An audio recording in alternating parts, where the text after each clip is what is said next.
What's going on, everybody, and welcome back into the channel. Brenden Schaeffer here with you on Thursday, July 6th, 2023. Back here with another fantasy football mock draft. Today we're going with a 12-team half PPR redraft mock. Pretty standard settings. The first video we did was full PPR, and that tends to be what I play more of, but I recognize that maybe not everybody is into that, and so we'll try to mix it up here from time to time. And with this second video, I decided we'd go pretty standard. We've got one quarterback, two running backs, two wide receivers, a tight end, and two flexes in the starting lineup. 5 bench spots to keep it simple. And last time I went from kind of middle to the back of the round. This time I want to mix it up and go toward the front. And so we're gonna go ahead and claim team 3 and get that lined up the way that we want it. There we go, getting back into the swing of things after the 4th of July holiday, ready to get going with some content on the channel here. And so feel free to check us out, Brenden Schaeffer Fantasy Football. Subscribe to the channel if you like fantasy content, as we'll be bringing lots of mock drafts as the plan to this channel, to this space, in the days and weeks ahead as we prepare for the NFL season. But for now, I think we've got the settings the way that we want them, so we're going to head and kick off the draft. Let's roll it and see what we come up with. You hear the noises popping off in the background. We'll get it started here as Christian McCaffrey, Justin Jefferson go off the board first. I think if this is full PPR, I still maintain you're going to see Jefferson and Jamar Chase going off the board 1 and 2 in most drafts. But we're drafting against computers here as we go along. Subscribe to this channel because I will begin to send out alerts and give people the opportunity to actually draft with me, alongside me during these mocks.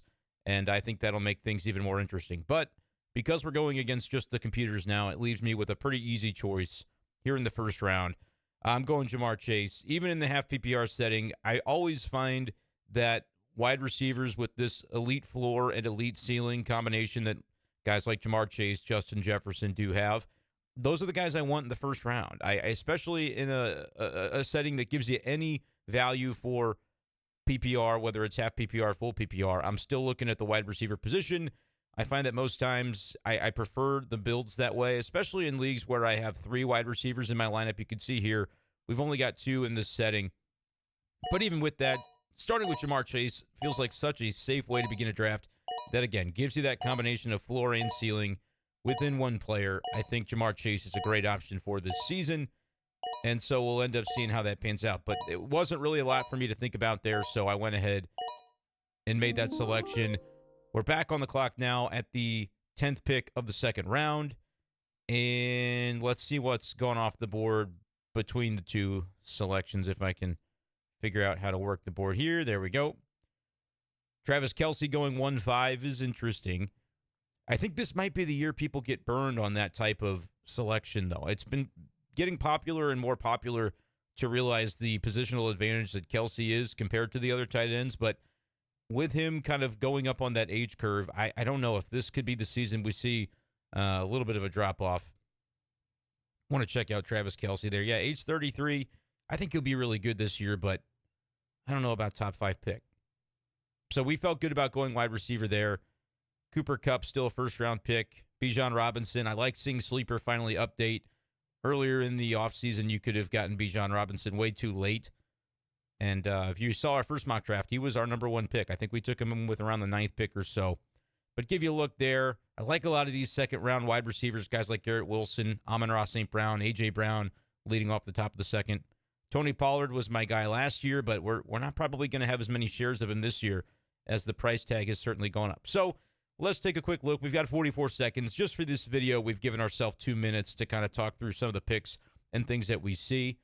But checking out the board now, and again, normally I like to play with more wide receivers in my lineup, but you got to cater your drafts to what the roster settings are for your league. And so because I only need 2 wide receivers, it makes it a little bit different, although I can play as many as 4. But Breece Hall is the one running back that would tempt me here.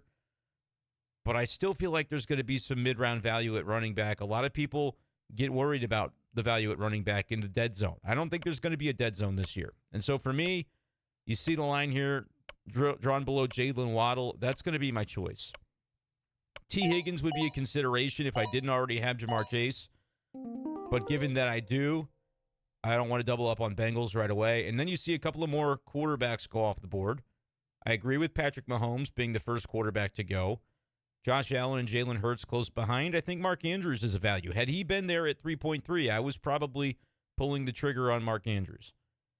I think the difference between him and Kelsey in terms of the production this year is not going to be equal to the difference of 1.5 versus 3.1 in terms of draft capital. So that's a nice pick. Again, we would have considered that very strongly had he been there.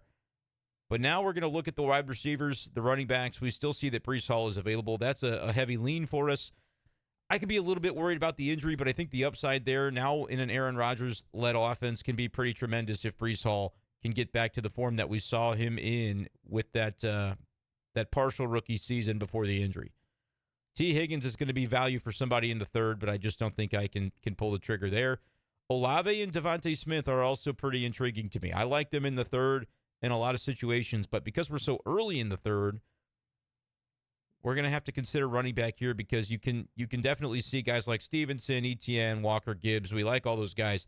They're probably all going to be gone before our next pick. And I don't love the next crop of running backs as much as I thought I might.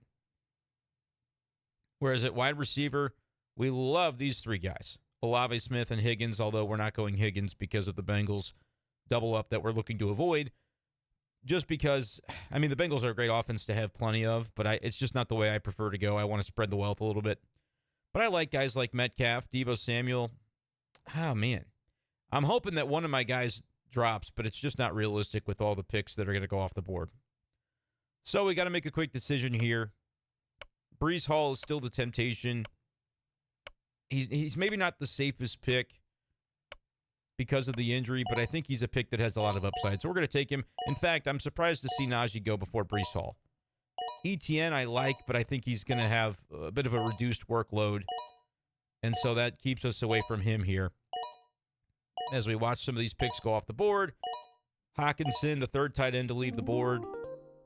Guys like Joe Mixon, we don't have a lot of interest in. Keenan Allen, Calvin Ridley, those are fine picks, but I just want to look for younger, developing talent, guys that could be emergent. Now, Ridley on a new team could be that case, but I'm not too keen on sticking with him just because of the unknowns of what he'll be, how he'll fit in after a year off from football. Gibbs, good pick, but we kind of figured he'd be gone, which is why we wanted to make sure to secure Breece Hall, get us a running back. Man, the value in the middle of the third at wide receiver I think is tremendous. Olave at 3.8, to me, one of the better picks in the draft. I think it's stable there in New Orleans with Derek Carr at quarterback. I really do. But it kind of looks like we expected the board to look, where the premier running backs that we would have been content to have, Breece Hall, Etienne, Stevenson, Walker, Aaron Jones, Jahmyr Gibbs, all off the board. And I don't want to really delve much below that when it comes to an RB1. Some uncertainty in this range with guys like Dobbins, Pierce, Sanders, Dalvin Cook still without a team. Cam Akers is intriguing. I honestly like DeAndre Swift. And we don't have any Eagles. If DeAndre Swift is here at 5.3, that might be a target for us. I think he can be a good pass catcher. I think he can just be a really versatile weapon for what the Eagles offense could be looking for. And we know that's an explosive offense. So we're hoping to, I think we're going to plan to hope to have him fall. But is there a wide receiver that we don't think is going to make it to that point? We're not so sure about DeAndre Hopkins. We'll scroll down a little bit so you can see the board. We like Terry, but the offense has been a question for years. DJ Moore is definitely intriguing. But would I be more upset? Here's a question you got to ask yourself when you're in mid-draft. Would you be more upset to miss out on your target at wide receiver or your target at running back? For me, it might be the target at running back that I'd be more upset about, but because he's further down the board, we're going to go with DJ Moore and hope that we get DeAndre Swift to fall. And we did. We did get what we were looking for.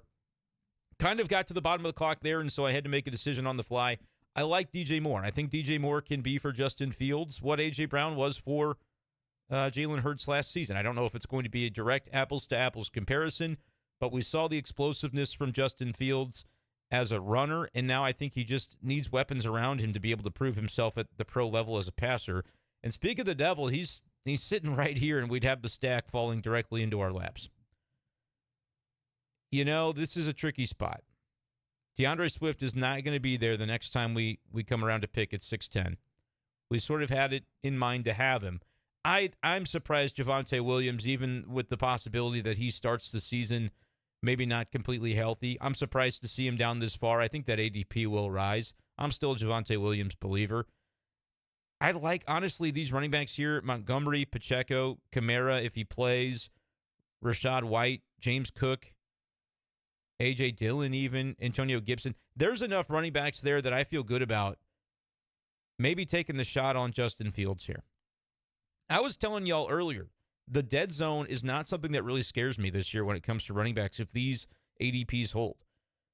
Because I could see opportunity in good situations for a lot of these guys. Swift, James Conner doesn't excite me, but you can certainly see the compelling opportunity in Arizona without a lot of competition there. Alexander Mattison, I mean, he's going to have the workload, I think, in Minnesota. Rashad White, we'll see if he can handle the full workload. There's a lot of compelling names here. I would say all the way down to Gibson, who's getting hyped up by that coaching staff. And then Charbonnet's an upside guy. There's enough there that I feel okay about it. I normally don't like to go quarterback this early, but part of the joy of doing mock drafts is to challenge yourself into doing things that you don't normally do. And then you get an opportunity to see how it might pan out. I like to put myself in some uncomfortable situations to see how the board falls and maybe how I can then react to those things.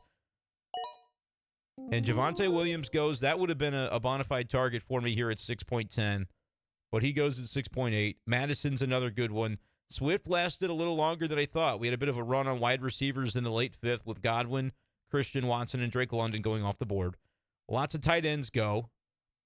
So we're probably baking ourselves into a late round tight end sort of draft here with the number of names that have left the board. I think after about Kyle Pitts, I lose interest in the tight end position.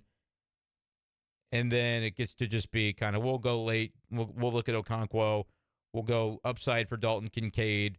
Maybe we'll even double stack with Cole Kmet, which I don't love to do. But at that point, it's going to be late in the draft. We're not really worried about tight end. We've covered quarterback. I don't generally like to take a quarterback and a tight end early because I think that leaves you a little bit weak at your other positions. However, in this draft, because it's a little bit more shallow than a lot of the drafts that I do, with 2 running backs and only 2 wide receivers and 2 flexes, sometimes you can see a third wide receiver and 2 flexes. In those situations, you really want to make sure to stock up on the prime positions at running back and wide receiver. But we feel pretty good about where we are right now. Let's look at some of these names. Tyler Lockett's staring me down, but it's possible we can get Tyler Lockett to fall to 7.3 for us, as we'll kind of try to scroll that into focus a little better. Yeah, maybe not, though. He's listed pretty highly among all the options here. Team 2 could use a tight end potentially, but I don't think there's anybody out there worth reaching for. Lockett's the wide receiver that I like on the board, and I still feel good enough about the running backs to just say any of these running backs could fall. And people might not be as enthused about Tyler Lockett as I am, but as you'll come to know if you watch enough of my videos, he'll be a guy that's a target for me, especially if I can get him to fall to late 6. I think Geno Smith can do similar things to what he did last year. And look at that. It's a wide receiver run that we see 6 in a row go. And so we didn't have to worry at all about any of these running backs coming off the board. We still get our pick of them. And, you could look at some of these names here in this 4-pack. Ayuk, Deontay Johnson, Marquise Brown, Christian Kirk. You could make compelling arguments, I think, for any of those guys above Tyler Lockett. But as I tend to do, I don't know if people fully realize just how consistently good he's been over the years. Last year, we're looking at the PPR numbers because that's what I tend to play most of, even though I should recognize this is half point. But 237, 241, 264, 234, 220. I mean, I know people used to view Tyler Lockett as like this inconsistent guy week to week, but I think as seasons go, he's just been pretty rock solid for the last 5 years. Going into that age 30 season, yeah, you could see a bit of a drop-off. But I don't know. I don't think a guy like Jackson, Smith, and Jigba hurts Tyler Lockett. If anything, I think it just helps the passing offense in general to have another threat. Behind Metcalf and Lockett, the Seahawks haven't had that consistent number 3. And I think a guy like JSN helps, actually, in that regard. And they'll want to run the ball a lot. And so, again, if you're looking for different things in terms of upside, you could get the touchdown regression when it comes to Deontay Johnson. He didn't find the end zone last year. He's bound to do it 5 or 6 times this year. So maybe he's a good option. I think I think a lot of these guys are nice values at this portion of the draft. But you got to draft your guys. And Tyler Lockett's one of my guys. I want to make sure to get as much of him this season as I can, which, this could be the last season of him being truly a fantasy relevant guy, but I'm hoping that's not the case. Other wide receivers down here I really like, but we do feel the need now to get a running back because we can't start whatever wide receiver we'd pick here. I like Treylon Burks. I like George Pickens. But we're going to take a moment and kind of check out the running backs. And because I talked for too long, we're going to pause it real quick to think through this decision at running back. I'm actually getting kind of enticed by David Montgomery. Because as much as I'm a Jahmyr Gibbs fan, and I certainly am, love him for Dynasty, especially in PPR, but he went in the early 4th round. The Detroit Lions paid David Montgomery a nice salary to join this backfield. And I don't know that we've seen Jahmyr Gibbs ever have a workload like he would need to have to be just the dominator of the touches in this backfield. I think he'll be more efficient. But I think if you look at the two of them, unless they bring in a third guy, that they've got some other guys on that team that could end up taking the goal line touches, Montgomery, I think, should be favored to get more of those looks in the Detroit offense than Jahmyr Gibbs. And I think Montgomery's got good hands, so I don't mind him for PPR. I think he can do a little bit of everything. This is a spot in the draft that's really interesting because I can make a case for any of these 5 running backs. Rachaad White, Kamara, going to stay away from him with the unknown, but if you're really shooting for the moon, that could be a really compelling move here. He's at Saints minicamp. His court date is before training camp, and so that's when you're going to know. But for it being this early, I don't want to. Again, it just depends on the type of team you want to build. But think about fantasy historically and look at a lineup that would have Fields, Hall, Chase, Waddle, DJ Moore in a new situation with a young emerging quarterback. Tyler Lockett has been old reliable. Imagine, man, putting prime Alvin Kamara in that group. I'm almost kind of talking myself into it. I think Isaiah Pacheco is really compelling. I really do think Alvin Kamara misses games. I think he misses games, but he's not that old, 27. I mean, I think he's still got a year of good talent in him. What did he do last year? I mean, last year was pretty up and down. The rushing numbers weren't great, but he's still a guy that can catch the ball. If this was PPR, I might even go a step further to say locking in those 60 to 80 targets and those 50 to 70 receptions might be the way I'd have to go with Alvin Kamara, and just saying, hey, if he misses 6 games to start the year, so be it. This could look like a silly move later on, though, if I don't go Kamara here. But I spent enough time talking about it. Let's resume the draft. Oh, I messed that up. Come on. Yeah, it's my bad. It's my party. I can pause if I want to. We're going to take a quick moment here to redo that because I was not going to pick Rachaad White. Mostly because I don't really have a lot of faith in that offense. Tampa Bay, no Tom Brady. All right, won't let that happen again. We're going to go ahead. I mean, James Cook is compelling as well. But if they sign Dalvin Cook or something like that, then you're feeling sad. I think I'm going to trust David Montgomery and the opportunity. He's getting the money from Detroit, and I think they're going to use him accordingly. So we filled out our lineup here. Kamara goes at 7.7. I think it's a great pick and a great value at that spot in the draft. But I feel pretty good. We filled out our starting lineup, which is not a must. Well, no tight end. But I'm willing to go with a bench wide receiver or running back before I pick a tight end, certainly. And checking things out here, there's one guy left that I really think has upside, and that's Zach Charbonnet out of UCLA. Could be the pass-catching running back as well to go in tandem with Kenneth Walker there in Seattle. And I don't mind grabbing running backs that are expected to be in tandems. A lot of people historically, and when you talk about fantasy and people wanting to get those workhorse running backs, I've never really felt that way because I feel like just as well as the guys in the later rounds can get hurt or have things happen to them, these guys in the top 3 rounds that you're paying a premium on their draft cost, they can get injured. They can underperform. Things can happen to them as well. Whereas I just feel like bona fide wide receivers like a Jamar Chase, like a Jalen Waddle, you kind of know what you're going to get with those guys. They could also get hurt. But just in terms of the safety of just having those stud wide receivers, I'd rather try and gamble on running back and say, look, all that would need to happen is a guy like Kenneth Walker to have an injury, and Zach Charbonnet has the draft capital. They went up and got him. The Seahawks like him, and he could suddenly be a fantasy darling that you're getting in the 8th round.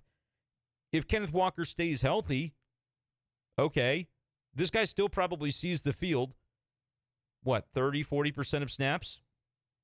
I just don't think in the modern NFL you have enough of those backfields that it's just going to be dominated by one guy. McCaffrey's going to get his, but even still, Elijah Mitchell, I think, is a great late-round guy, baking in the possibility of a CMC injury.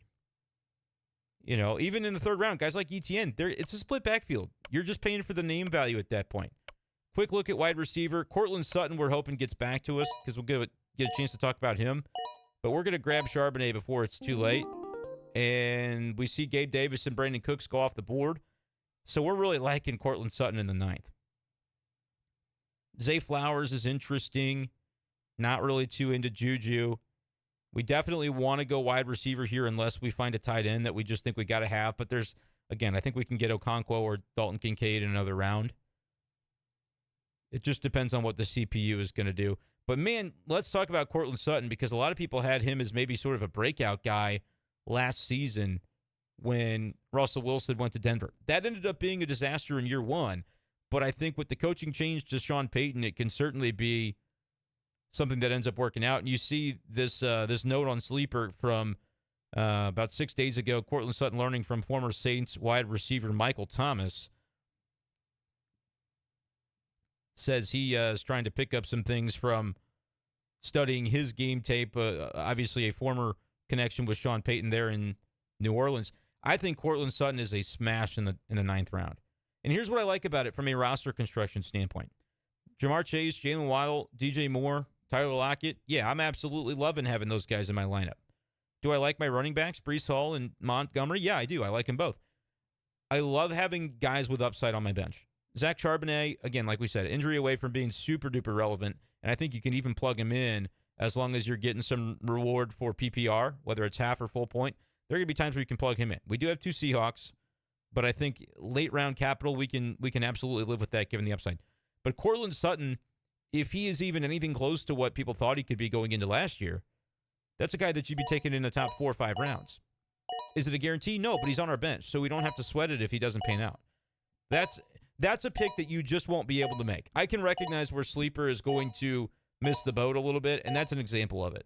Cortland Sutton is not going to be available in the 9th round come August when you're really drafting these teams for redraft. There's no way. But if he was, this is a dynamite team right here that I feel pretty good about. But let me know in the comments what you think about Cortland Sutton. As I do this draft, I try to think, who are we gonna build this around? We might advertise Justin Fields in the stack with DJ Moore, which I feel pretty good about getting Justin Fields in the 5th, because you look at quarterback.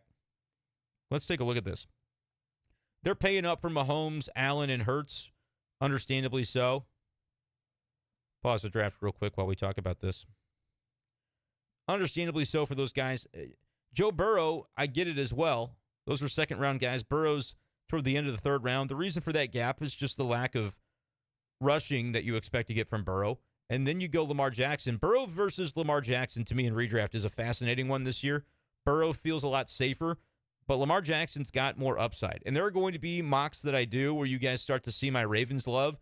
It hasn't come into play yet, just with where I've been drafting in these angles. But I think that Ravens passing game is going to have a lot of value. If I can find a draft where I get Mark Andrews and then stack him with Lamar Jackson, I wouldn't even be afraid to choose a late Zay Flowers or something to go with that.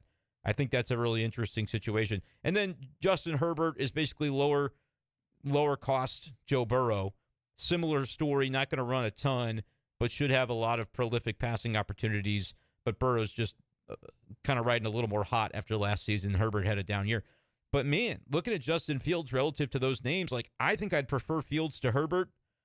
It's a difficult conversation with Jackson versus Justin Fields. And again, Burrow is very safe, but it just almost feels like a different choice that you're making with your lineup because you know you're not going to get that rushing upside, which maybe means less injury risk. But I love Justin Fields in the 5th. And then you see what happened after that.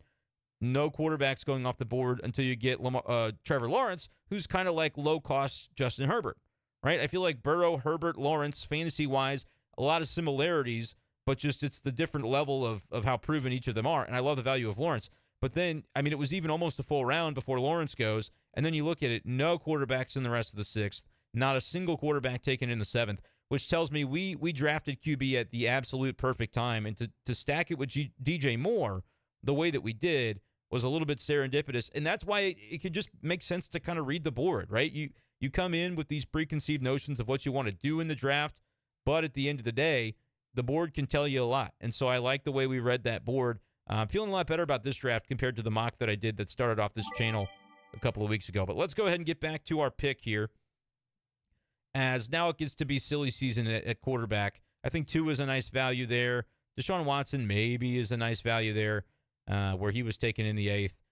Richardson, interesting to see that the rushing upside of Richardson sneaks into the top 10 rounds at 9.6. And then guys taking backups. I don't know how some of these guys are going to be on your waiver wire, I would think, in 12-team leagues. But we're not really worried about drafting a backup quarterback. We'll figure it out in season if something happens to Justin Fields.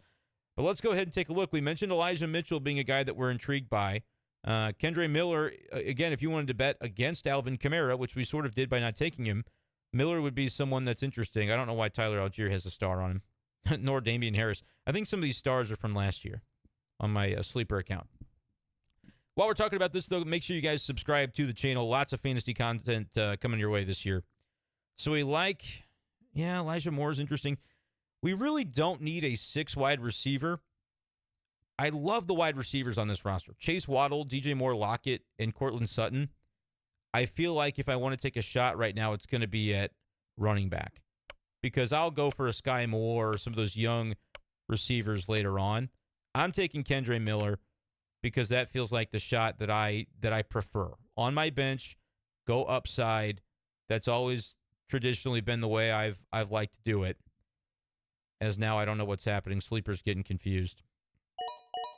There we go. So we lose Dalton Kincaid as a result of that, but we weren't really looking tight end yet anyway, and Chigo Okonkwo is here. So we're just probably going to take him. I don't think he's necessarily going to be a superstar, but again, you guys know how the tight end landscape works. It's kind of just like picking from the bottom and hoping you come up with something. Devin A-Chain would have been a nice pick. He would have been my pick there if he had still been around at 10.10. But Kendre Miller, another good rookie out of TCU that I like. But yeah, I don't mind getting Chigo Okonkwo here at all. I'd rather have him than Njoku. I just have never been a believer in Njoku week to week. Dalton Schultz, I think I'd rather have Chig. Don't love Dalton Schultz's landing spot in Houston. I could be wrong.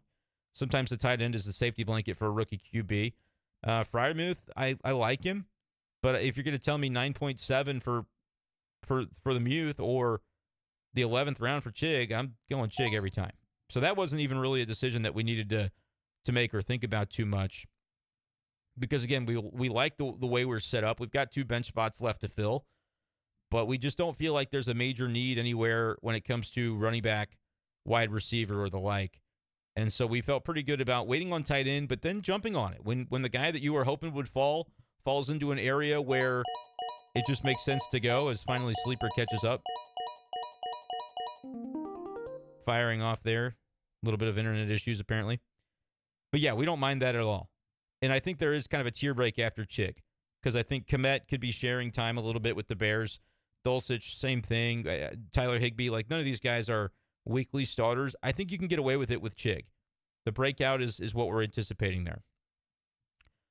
I'm probably going to look to go wide receiver here, but I also like Roschon Johnson. We'd love to be able to end this draft with Roschon Johnson, the Bears running back, because we do have, well, no, we don't have any Bears. We have David Montgomery, but he's not a Bear anymore. Man, I love that value on David Montgomery. Roschon Johnson, is the last running back that I look on this board and think, I won't probably want to drop him. I want to ride it out with Roschon Johnson to see what the opportunity is. Everybody else, the Jerome Fords, we'll see what Tyjae Spears' opportunity ends up being in Tennessee. Jaylen Warren, kind of interesting, but I do think that Najee Harris can reclaim the bulk of that backfield. To me, though, Sky Moore has a leg up on some of these other wide receivers in the same tier. I can scroll down and find out. Nobody that I think is bona fide. So I'm looking at a guy who's going into year 2.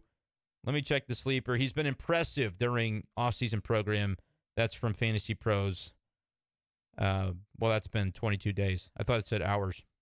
But I've been reading some good hype about Sky Moore, and I was big into him when he came out as a rookie. And so I'm going to try to just claim that I'm not wrong about him yet. We'll take Sky Moore. Of course, Roschon goes directly after that pick, which is fine. We're just wrapping up. At the end, there's no reason. Like, you can look here and go, okay, is there going to be a player that I pick with the last pick in my draft that is going to leapfrog anybody in my starting lineup? With this starting lineup, I don't anticipate it, right? So I'm going to be not afraid to shoot for the moon on some of this stuff. Like, if you just are convinced that Jalen Hyatt is the wide receiver 1 in New York, totally reasonable to take him with your last pick. If there's a tight end breakout that you think, Sam Laporta is a great example, and I may actually make that pick. Because, in all honesty, he probably does nothing. But if he does, that's fine. He's the last guy I picked. I can drop him easily for a waiver guy. But like Jaylen Warren, I think would need an injury for me to really feel compelled to keep him stashed on my bench. I'm going for pure upside. Kyler Murray is interesting. If I didn't like the way QB unfolded, let's see I had waited and Daniel Jones or Geno Smith or Kirk Cousins was my best option at QB and I just had to bite the bullet in the 10th. I would look at Kyler Murray and go, all right, he's injured. I can put him on an IR spot. If your league has IR, that should be the case. Would be totally comfortable with that. It's why I can wait on quarterback and not mind it. I love getting Fields where I got him, but that's about the last guy I would spend up on. And I probably would never draft Herbert at cost. Only maybe Burrow if he fell to, I don't know where he'd have to fall. If I was picking at the end of the 3rd and Burrow was here, but then I wouldn't have Chase, right? So I'm not really thinking stack at that point. Yeah, Kyler would be somewhat intriguing, not because I believe in him, but just because you can stash him. I'd love to take a known injury with my last pick because then I can free it up with an IR spot. And if your league has kicker or defense, this is always what I'd be looking to do. Draft somebody. Don't ever draft a kicker or defense in your draft and make that kind of move later. I lost my place. Who was I picking? Oh, I know. I was thinking Sam Laporta. Especially because we waited on tight end. We're doing this in July. We have the luxury of going, all right, let's wait and see what happens in August if the Laporta hype is rising, right? If preseason shows him to just be the dude as a Detroit tight end in an offense that I expect to be pretty competitive, to be putting up points, to be doing some good things, that ends up being a no-brainer for me. Kyler goes in the 13th pick as the computer taking its time thinking about how it wants to wrap up this draft. But we already know what our full team is, so we'll take a look at the roster. You can see it a little bit over to the side. I actually really like this team. I'm wondering how easy or difficult, though, it's going to be to draft this way when we get into the real season. I'm going to say it's not going to be this easy. But I like my running backs, Breece Hall, David Montgomery. You shoot for upside with your running backs on the bench. So a lot of rookies. The running backs I took here, Kendre Miller and Zach Charbonnet. Don't mind only having 4 because you only got to play 2. And I really feel good about the way we went with wide receiver, but still found a way to get premium at either quarterback or tight end. So reading off the roster, Justin Fields at quarterback, our 5th-round pick. We got Breece and David Montgomery in the 3rd and the 7th, respectively. Jamar Chase, Jalen Waddle, DJ Moore, Tyler Lockett is a wide receiver core that I am very much infatuated by. But then you have a guy like Courtland Sutton, who, again, if he doesn't pan out, whatever. I'll probably trade him before everybody realizes he's completely nothing. Those are the kinds of moves I look to make as the season goes along. And we'll do a lot of content about trades. I'm a big mock draft guy before the season, but when you get into the season, I will be your go-to when it comes to trade talk. Because I don't do it the way that a lot of other fantasy analysts do it. I really do look situationally. And so I want to get into the weeds on what your league does got to know your rosters, got to know the competition in your league. And I am a true believer that trades can be found constantly throughout a season. It doesn't have to be a situation where trades are rarities. I think trades are one of the main ways that you build your roster as the season goes along. And to me, contrary to popular belief, you can make those kinds of deals and have them successfully. Sleeper doesn't know what's happening here. Yeah, time's up. I'm not in charge of that team, so pick somebody. But contrary to popular belief, I think you can make those kinds of trades without fleecing people. But it's all about making the other person feel good about what they're getting in return as well. And the only way you can do that is by knowing their roster. And so trade analyzers or people that want to give you advice about trades without knowing all the teams in your league, basically, I don't think it can be done. I don't think it is a way to be successful necessarily. So for whatever reason, Sleeper has decided not to help us out with this, but we're going to cut the video here because the draft is over. Let CPU auto pick. Yeah, I've been begging them to auto pick. This is not exactly an advertisement for Sleeper, but hey, that's what the deal is.